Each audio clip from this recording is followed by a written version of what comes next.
Ta'inu ala umuri dunya waddin. Asyhadu an la ilaha illallah wa asyhadu anna Muhammadan abduhu wa rasuluh. Allahumma salli ala sayyidina Muhammad wa ala alihi wa sahbihi ajma'in, amma ba'd. Ibu bapak, saudara-saudara sekalian teristimewa yang kita hormati, sahibul bait, keluarga almarhum yang insya Allah dimuliakan dan dirahmati oleh Allah subhanahu wa ta'ala. Dalam kitab Durratun Nasihin dijelaskan bahwa di samping aras Allah itu ada yang disebut pohon kehidupan, di mana pohon ini daunnya seluruh manusia yang ada di kolong langit ada semua namanya di situ. Dasat Latif, Jokowi, Yusuf Kalla, ada semua namanya di situ. Dan ketika daun itu mulai menguning, itu berarti 40 hari yang akan datang nama yang ada di daun itu sudah siap panen. Ya, sudah siap dijemput nyawanya. Nah, hanya orang-orang yang mendapat hidayah saja yang bisa mengetahui. Ya, hanya orang-orang yang mendapat hidayah saja yang bisa tahu, oh, macawe ini wetuku. Orang-orang dulu kan dia tahu kalau dia sudah meninggal, mau meninggal. Ya, mau aku bawa ke rumah sakit, kasih kumpul bisa aja anak-anakku, kasih kumpul bisa semua cucuku. Nah, orang-orang tertentu sajalah yang bisa mengetahui bahwa dia akan meninggal. Ya, ibu bapak, saudara-saudara sekalian. Nah, ketika daun itu jatuh, ya, maka malaikat pencabut nyawa melihat, oh, Dasat Latif siap. Allah perintahkan, malaikat, kau cabut nyawanya dari arah mulutnya. Datang malaikat, periksa, tidak bisa. Naik melapor kepada Allah. Ya Allah, saya tidak bisa cabut dari arah mulutnya. Kenapa? Mulutnya selalu dia pakai ngaji. Mulutnya selalu dia pakai zikir. Mulutnya selalu dia pakai dakwah. Mulutnya selalu dia pakai ceramah. Ama maknake. Itu penceramah. Tapi ibu-ibu yang pak gosip, ya, semua mau tahu urusannya orang. Pertama na cerita sinetron. Jeleknya itu sifat nanu di Haji Muhyiddin. Jelek sekali sifat. Kenapa? Karena ada haji begitu. Itu dulu na bahas. Lama kelamaan baku bisi. Seperti suami ini itu tetangga tak. Langsung tetangga jadi korban. Nah, orang seperti ini percaya ki menghadapi sakaratil maut pasti setengah mati. Ya, makanya ibu, kan biasanya kita ini ibu-ibu fitrahnya kan memang suka cerita. Awal bocornya itu Rasulullah ketika hijrah, kan rapatnya Abu Jahal waktu itu, ini rapat rahasia Muhammad besok mau dibunuh, jangan ada bocorkan. Dan siapa yang bocorkan waktu itu? Ibu-ibu. Ya, dari dulu memang. Nah, biasanya kita kan tinggal di rumah, kompleks seperti ini kan, tinggal di rumah. Ada serangan datang. Datang tetangga, nah bawakan cerita, buka gorden, mengintip. Ada tamunya orang, kita mau lihat mobilnya. Ya kan? Nah, mulai kita dipancing, itu pancingan setan itu. Setan dalam bentuk manusia. Makanya orang yang baik, majelis taklim yang bagus, kada tahu itu majelis taklim, 5 majelis taklim yang tadi tapak pagosi. Jangan ke majelis taklim buang-buang waktu saja. Nah, majelis taklim baiknya itu sudah 4 tahun mesti ada perubahan. Datang orang bawakan cerita, lakennya anu manu ya deh. Suaminya anu begitu. Langsung kalau orang yang beriman dia akan berkata, na'udzubillahi min dzalik. Kita berlindung kepada Allah dari keburukan seperti itu. Jangan makin cerita deh, belum tentu suami tak lebih baik dari dia. Itu orang yang beriman. Tapi kalau orang yang kesetanan, kesurupan, yang garet, oh iyo, aku tahu, kamu memang begitu. Wah, anak suka sekali cokdo. Biar bukan urusan anak cokdo kitongi. Ya, ada itu orang pacokdo-cokdo sekali. Ini nanti kalau mati seperti bedek nasibnya toge. Tahu toge bu? Coba kita toge, suka sekali ku campur toh. Bikin kisah soto Banjar ada, gado-gado ada, jalan kote ada, lumpia ada, pecel ada. Karena dia selalu ikut campur, makanya Allah takdirkan itu toge bengkok semua.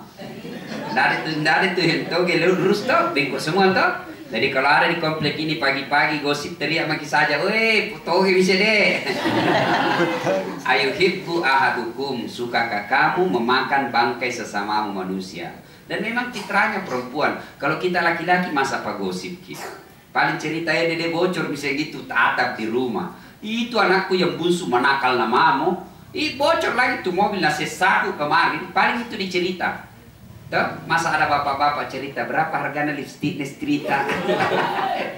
Kemudian jenis kelamin. Ya, jelas ya. Nah, untuk menghadapi sakaratil maut yang baik, apalagi kita yang sudah uzur ya, jangan makin banyak cerita yang tidak ada faedah. Lebih kita istighfar, ya. Itu lebih baiknya Bu, ke bapak-bapak kalau gelantak tasbih seperti ini. Tidak ada dibikin, ibu-ibu kan selalu bawa kita kemana-mana. Isi tasbih itu. Isi tasbih. Nah itu tangan tak kalau pegang tasbih, otomatis dia bersikir Pak. Coba maki praktek, bawa kita tasbih. Pegang maki, otomatis itu. Subhanallah, subhanallah, subhanallah. Tidak ada orang pegang tasbih, jalan kote dua. Dia apa? Tidak ada itu Pak. Masuk mentong itu.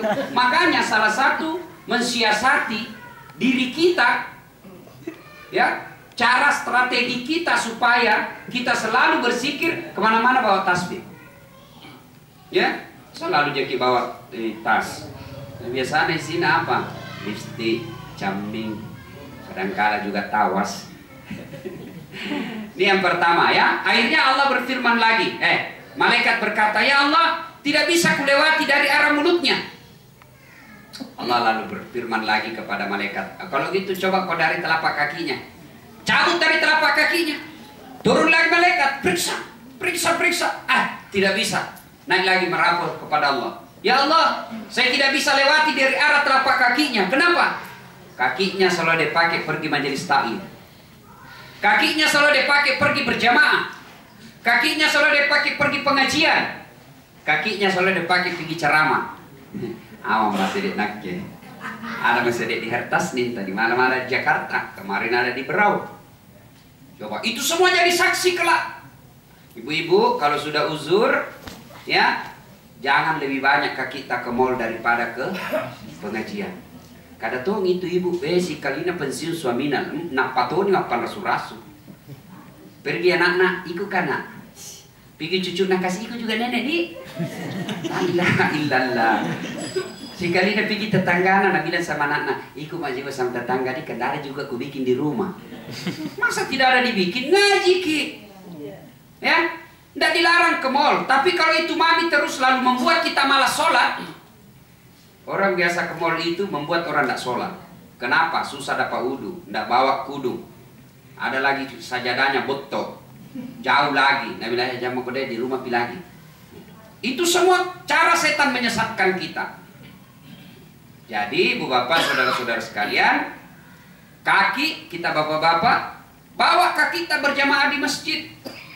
Jangan akhirnya kaki kita, ada orang sudah mau pensiun, nak bilang Ustaz, alhamdulillah tahun depan pensiun mah. Alhamdulillah Pak. Alhamdulillah sudah mau beli ruko untuk tampakku jual-jual nanti. Ada Tommy kebun beli di Malina Ustaz, udah tanda tangi nanti. Saya la ilaha illallah pensiun di Lino mau pada pikiri. Saya berharap, alhamdulillah ada masjid sudah kubikin di sana Ustaz. 4 orang kak kodong. Siapa tahu bisa bantu-bantu. Alhamdulillah ada TKTPA di sana nanti tampakku mengaji. Itu baru namanya hidupnya, endingnya, terakhirnya dia persediakan untuk akhirat. Jangan makin sudah tua, nah lupa mentongi mati. Itulah godaan setan, hubbud dunia, terlalu cinta kepada dunia. Ada mantan bupati di Sulsel Pak, kena postpone syndrome, stres. Bayangkan itu kalau pejabat tiba-tiba hilang jabatannya, stres Pak. Bayangkan itu pejabat di Indonesia, apa kurangnya pejabat di Indonesia Pak? Biar masih muda dicium tangannya sama orang tua. Padahal baru 5 menit tanda tangan korupsi. Coba maki, ada ajudannya, HP-nya dibawakan, turun dari mobil dibukakan pintu mobilnya. Mau tidur baru nak tinggalkan itu ajudannya. Bahkan pernah ada saya lihat pejabat dipakaikan kos kakinya di masjid. Coba, itu masuk di koran itu hari halaman 1. Coba, Begitu hilang semua jabatan itu, pasti stres. Bahasa psikologinya post-power syndrome. Ya, akhirnya apa? Saya sarankan, kamu mau pikun-pikun. Saya bilang coba berjamaah di masjid. Di masjid itu tidak ada status sosial. Apa ada pengumuman mantan pejabat di depan duduk dan becak di belakang? Tidak ada toh. Itu sama semua kejabatan orang di depan Allah.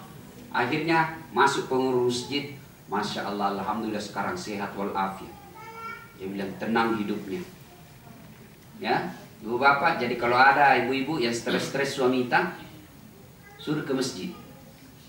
Suruh ke masjid. Anak-anak tak juga bawa ke masjid. Jangan dijaga anak tak. Kalau tidak nak tahu enjak masjid. Dan itu orang ke masjid pak, orang kuat pak. Orang cerdas. Berapa banyak orang hebat, kuat lari maraton. 20 kilo dia bisa lari. Tapi rumahnya dari masjid 200 meter tidak bisa datangi. Ya, ada orang tinggi sekolahnya pak, profesor doktor, dia bisa kemana-mana seminar. Sementara masjid dekat rumahnya tidak pernah injak. Nah, bu bapak rajin-rajin ke masjid. Bagaimana kalau perempuan Ustaz? Sampai detik ini saya belum dapat ayat, hadis maupun fatwa ulama yang melarang perempuan ke masjid. Tidak ada itu. Kalau ada Ustaz bilang larang ke masjid, tanya ibu apa dalilnya? Tidak ada itu. Nabi saja cuma menjelaskan wanita tidak dianjurkan ke masjid, tapi kalau mau ke masjid jangan dilarang. Itu Nabi, jangan dilarang kalau mereka mau. Kenapa dulu Arab jahiliyah, awal-awal Islam perempuan tidak dianjurkan? Karena Arab pada zaman itu kalau lihat perempuan diculik dan diperkosa. Kalau kita di sini, lihat tas di sini aman. Apalagi kalau usia tak 65 tahun, siapa tuh mau culik gitu. Si bukan itu. Kenapa diculik 65 tahun? Ibu bapak, saudara-saudara sekalian yang saya hormati, ya mulai tidak bisa 5 kali sehari semalam, ya bisa-bisa saja. Di kompleks saya ada juga mantan pensiunan Pak Wakil Wali Kota, salah satu Wakil Wali Kota. Kita bikin masjid di komplek, wah sehat walafiat. Azan, dia jadi imam, Masya Allah. Ya, dan tidak ada orang sampai detik ini Pak, puluhan tahun di umurku, tidak pernah Kak baca berita atau lihat nonton berita Haji Bedu ditangkap di masjid karena tertangkap tangan sholat subuh berjamaah. Tidak ada itu. Tidak ada. Ada pernah kita baca. Didapat sholat tengah malam di masjid ditangkap karena tahajud. Nah, tidak ada. Itulah hebatnya Allah, tidak mempersulit itu sorga. Neraka itu susah. Dipermalukan keluarga, dihina kita satu kampung, dipermalukan kita habis karir, itu karena neraka. Masa ada orang ditangkap gara-gara rajin pengajian? Ya. Nah, Bapak, saudara-saudara sekalian, salah satu menghadapi sakaratul maut dengan baik, kaki kita harus langkahkan ke pengajian. Langkahkan ke dakwah. Anak-anak kita ajar ke dakwah. Saya biasa heran kali orang tua yang kaya-kaya. Anaknya ulang tahun mampu dia bawa ke Trans Studio sama teman-temannya satu kelas. Nah, tunggui dari pagi sampai malam kayak bodoh-bodoh ikut togi di situ sama ABG. Ya Mi, anaknya itu ulang tahun, pada datang itu ada itu acara-acara apa, tusuk balon, ambil pasangan, simpan bola pimpon di jidat masing-masing. Jangan jatuh, pasti itu cowok usahakan jatuh supaya talapoi. Ini orang tosogi, tetap lewa-lewa tak kaboro. Kenapa ketika pengajian begini tidak bisa dibawa ya nata? Ini pelajaran buat kita. Loh, kenapa ketika nonton bola mampu kita bawa anak tak? Pergi nonton di studio kita mampu bawa anak tak? Pergi makan malam bersama anak tak? Mampu kita bawa. Kenapa ketika acara dakwah seperti ini tidak mampu kita bawa? Pantas anak tak apa totoaiki? Bawa kalau perlu kasih hadiah. Nah, ayo pergi tasya. Kalau datang kasih kau pembeli bensin besok. Itu uang kita tidak sia-sia. Begini namanya orang yang mau mendekatkan anaknya kepada agama. Saya Pak, anak-anak yang saya khawatirkan sekali sekarang. Kekhawatiran kita, anak-anak kita. Nah mau diapa itu semua jabatan? Nah tidak ada gunanya kalau anak tak berantakan. Saya tadi malam Ibu, saya kagum, saya ceramah diundang sama salah satu pengusaha di Jakarta asal Sulsel, tapi dia pengusaha minyak. Bayangkan itu Bu, zakatnya waktu Ramadan 12 miliar. 35 tahun umurnya Pak. Berapa ekor dia kurbankan? 400 ekor sapi. Saya dikasih juga 5 untuk selesaikan. Itu banyaknya uang ini orang. 35 tahun Pak. Itu dia punya kapal di Balikpapan yang ngebor-ngebor disewa. Itu dia bilang, Ustadz, itu sewanya 6 miliar satu hari. 35 tahun umurnya. Subhanallah. Tapi begitu malam selesai di sholat maghrib, tidak pegang buku Yasin. Nah, hafal itu surah Yasin. Begitu selesai, kita minta lagi, salat anu lagi deh Ustaz, salat taubat ki, siapa tahu ada salat tadi satu hari ini. Masya Allah. Saya tanya-tanya, pernah saya tanya-tanya bapaknya, karena sudah arwah juga bapaknya. Dia bilang, itu bapak Ustaz, sembahyang suruh perhatikan. Saya bilang, kaya bapak tadi dulu? Nabi tidak. Guru-guru mengaji. Saya bilang dalam hatiku, oh doanya bapaknya dikabulkan ini. Sehingga anaknya nikmati. Jadi itu kalau berdoa Ibu, minta mobil nanti dikasih, jangan pikir bahwa tidak nakabulkan doa Tuhan. Bisa jadi Allah kasih kamu, jangan mau mobil, anakmu nanti baik. Bagaimana repotnya itu orang tua kalau dikubur baru anaknya jadi pencuri. Bagaimana repotnya orang tua ketika sudah ada dikubur, tidak bisa lagi nambah amalnya, lalu anaknya jadi pesina.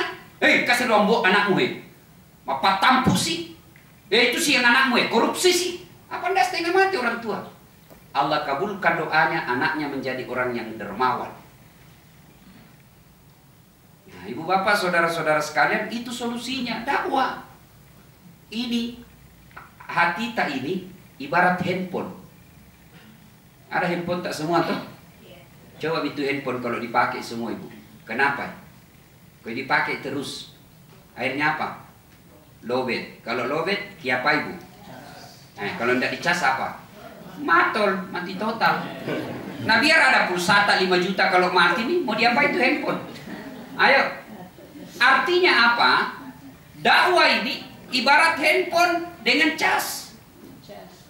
Ya, dakwah. Coba ini Ibu, dunia kan terus nonton TV, lihat artis dunia, lihat lagi orang tinggi jabatannya dunia, lihat tetangga bagus mobilnya dunia, sampai lagi di kantor lihat teman tak di karirnya baik dunia, jalan lagi lihat mobilnya orang bagus dunia. Kapan akhirat? Kapan ngecasnya? Kapan? Kalau kita laki-laki Jumat, itu pun kalau khotbahnya bukan orang tua, kalau orang tua yang camomi juga.